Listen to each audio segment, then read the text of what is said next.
আমরা যখন ক্ষমতায় আসছি, আমরা 2040 এটাকে জিরোতে নিয়ে আসবো।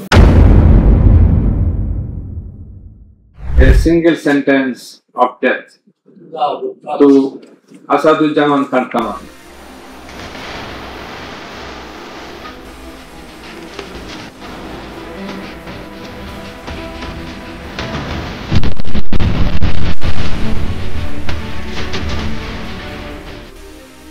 আগের অভিযোগের তথ্যতে তার বিচার প্রক্রিয়াধীন রয়েছে, তার ডিপার্টমেন্টাল বিচার চলছে এবং অন্যান্যগুলো দুদকে তার ব্যবস্থা নিচ্ছে এবং আমাদের পুলিশ সবই কিন্তু কাজ করছে, তাকে রিমান্ডে নিচ্ছে, তাকে কেন ঘটনা ঘটছে সবগুলোকে আমরা ব্যবস্থা নিচ্ছি। আমরা এমন কিছু নয় কেউকে ছেড়ে দিচ্ছি, আমরা সবসময় বলছি কেউ আইনের ঊর্ধ্বে নয়, আমরা সবসময় বলছি যে আমরা সুশাসন প্রতিষ্ঠিত করবো, সে যেই হোক আমরা ব্যবস্থা নেব।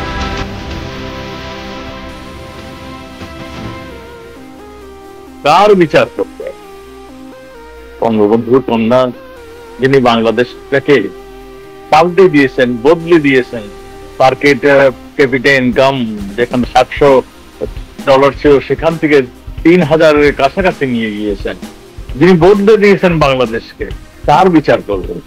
আরো একটু যদি পিছনে ফিরে চান, এই কারা বিচার করবে? আপনি এই যে মানে 5ই আগস্টের পরে যারা ক্ষমতায় বসলো, একটা মেটিকুলাস ডিজাইন, যেটা নাকি সরকার প্রধান আমেরিকা যে বললেন যে এটা এমনি এমনি হয়নি, এটা আমরা কয়েক বছর ধরে প্ল্যান করে মেটিকুলাস ডিজাইন করে আমরা এই মানে আন্দোলনটা করেছি। আপনারা দেখেছেন এই আন্দোলনের প্রথম ছিল ছাত্ররা তাদের কোটা বিরোধী আন্দোলন শুরু করেছিল।